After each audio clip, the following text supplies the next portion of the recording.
ስጋ ለማውጣት ሲፈልጉ እናታችን ቅድስት ድንግል ማርያም ከመትንሣኤ ወልዳ በልጇ ስልጣን እኔና እናንተ ያንቀላፉ በኩራት ሆነው ከመቃብር ይነሳሉ ተብሎ እንደተጻፈ በመቃብር ውስጥ የራሷን ስጋ ይዛ ተነስታለች። እልል ብላችሁ እግዚአብሔርን አመስግኑ።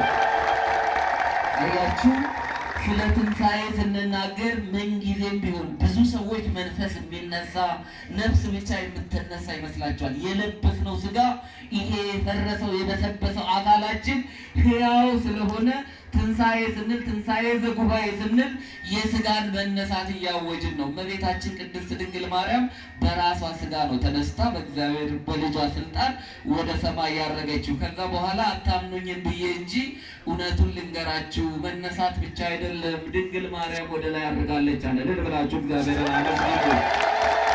ይሄ እርገት ደግሞ የጌታ እርገት ደግሞ አሁን ኢየሱስ ክርስቶስ እንዳረገ አሁን እርገቱም ስንናገር ከመያለብ እርገተ ቅዱሳን የሰው ልጆች ሁሉ የሚያርጉት ክርስቶስ ሞትን ድል አድርጎ ተነሳ ስንል የሰው ልጆች ሁሉ ለመነሳቱ እሱ በኩር ሆነ እንጂ የሰው ልጆች ፍጥረታት በሙሉ ዘር የሆነ የሰው ዘር የሆነ በሙሉ ፍዳውንና በረከቱን ይዞ በቀኝና በግራ መቆሙን ይዞ ይነሳል እንጂ ትንሣኤ ሙታን ግድ ነው። ስንነሳ ግን የምንቆምበት ቦታ ሁኔታ ነው የሚለያየው።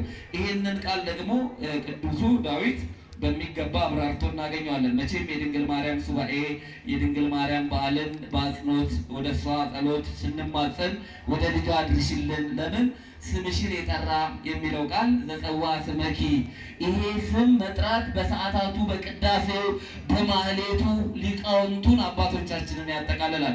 አሁን ወዘገብረ ተስካረኪ የሚለው ደግሞ ስሟን መታሰቢያዋን ማድረግ በስሟ መዘከር ቃል ኪዳን ስለተገባላት ነዳያንን መጎብኘት እኛ ያከበርነውን እኛ ከፍ ያልንበትን በዓል ለሌሎች ደግሞ ማካፈል በዚህ ክብር በመንግስተ ሰማያት ዘላለማዊ ረፍትና ደስታ ያለበት በዓል ስለሆነ በዚህ መንገድ የጌታችን የኢየሱስ ክርስቶስ ልዩ ቸርነቱ